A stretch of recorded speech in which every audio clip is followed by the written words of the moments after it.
Thank God I didn't fall, you know? Okay. So, imagine this. You were chained up in a cave with a group of prisoners since birth at the neck, hands, and legs. You're unable to turn around. Your backs are towards the entrance and you're facing a stone wall. You have no knowledge of the outside world. But every once in a while, people and objects have their shadows casted on the wall. So, eventually, you and the group of prisoners perceive these shadows as actual objects. And later on, you start naming those objects by what you hear from echoes. So, unexpectedly, you were released and got out into what we call the real world. Of course, your eyes were not adjusted for the first couple of days because of the sunlight, and the cave was dark, so it took you a couple of days to adjust. And when you did, you realized that these shadows are not actual objects. They're actually just mere reflections of it. So, after you make this experience, you start to realize that there's more to life than what was in the cave. That everything you thought you knew was not what it really was. So you rush back into the cave and try to tell the other prisoners about what you've experienced. You try to tell them that shadows are not the actual objects, but just reflections of it. But they don't believe you.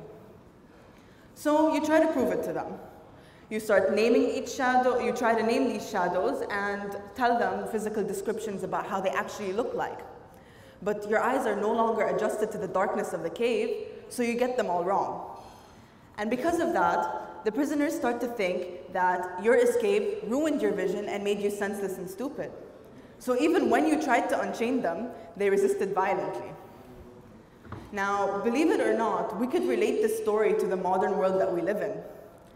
This is a rather popular story that Plato, a philosopher who wrote the allegory of the cave, wrote, and the message that I'm about to say is similar to the message that he was trying to convey. This story shows that because people fear the unknown, they tend to argue against it. So when we come face to face with these ideas, we tend to get defensive and put them down because we don't want to change the way that we perceive reality. It's just human nature. But, and a well-known example of this is Galileo. Galileo is the scientist who proved Copernicus' theory that the solar system is heliocentric. And even though Copernicus was called crazy for proposing this idea, Galileo still had the courage to go up against society and prove them all wrong. And he did, but he was put in prison for a life sentence. And 350 years later was the only time that society and scientists accepted his idea. So even though Galileo paid a tough price for proposing and showing his studies about how the solar system is heliocentric, if it weren't for him, we wouldn't have known that the solar system is heliocentric.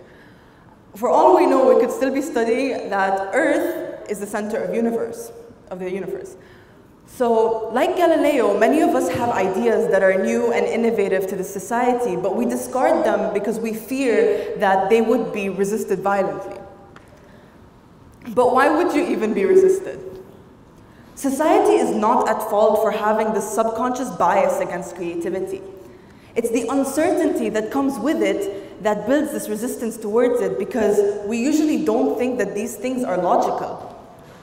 So because of that, society starts to put people down. And in turn, people start putting themselves down too.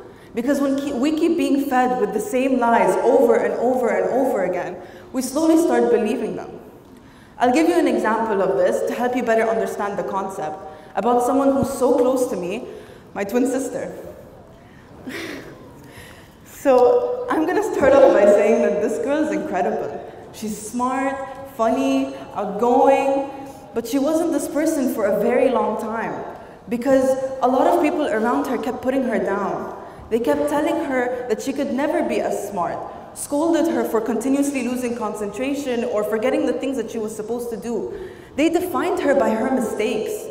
And because of that, she couldn't help it. She believed them because she thought that because everyone's telling me the same thing, then it must be true. So she was just this insecure person. Until one day, someone came up to her and told her that the only person holding you back is yourself. Because even though these people are trying to put you down, you're the one who let them. Today, she's one of the most dedicated people I know. She's the smartest students in one of the smartest students in her class, and she's always out and about and overall just happy. So society can't have an effect on you unless you let it. Don't let society slow down your progress. Think of it as you've come too far to give in to what they want now. Society doesn't only stop new and innovative ideas because of uncertainty, like I mentioned before, but it's also because if you succeed, it means they have failed. If you succeed, they will no longer have the spotlight and you'll have it instead. And let's face it, no one wants to be backstage. So, now, if you have this fear of going against society, it's probably because of this reason, or it's probably one of the reasons why. We all have a place we feel comfortable in. It could be our house, although it probably doesn't look like that, or a coffee shop, or a couch. Either way, you're comfortable in this place. We've created this comfort zone around us where everything's comfortable and familiar. Who would want to get out of that? And in some cases, this comfort zone that you have is a good thing. It could help you concentrate and whatnot. But in most cases, and more often than not, it keeps you stuck in a loop. And honestly, I see this everywhere. People are so afraid of going abroad to university. This is like something that's happening nowadays in my age. So, because a lot of people have been born and raised in the same country. So they don't want to get out, they don't want to experience anything new. Why? Because they're comfortable. They know how everything goes, everything's familiar, they don't want to leave. People stuck in toxic relationships for years, and they don't know who they are without it in their lives anymore because they lost themselves in the pain. So they're comfortable, they don't want to get out of it. These situations are examples of people whose minds and bodies are stuck. Because even if it kills them, they'd rather be comfortable with what they know than exploring the things that they don't know.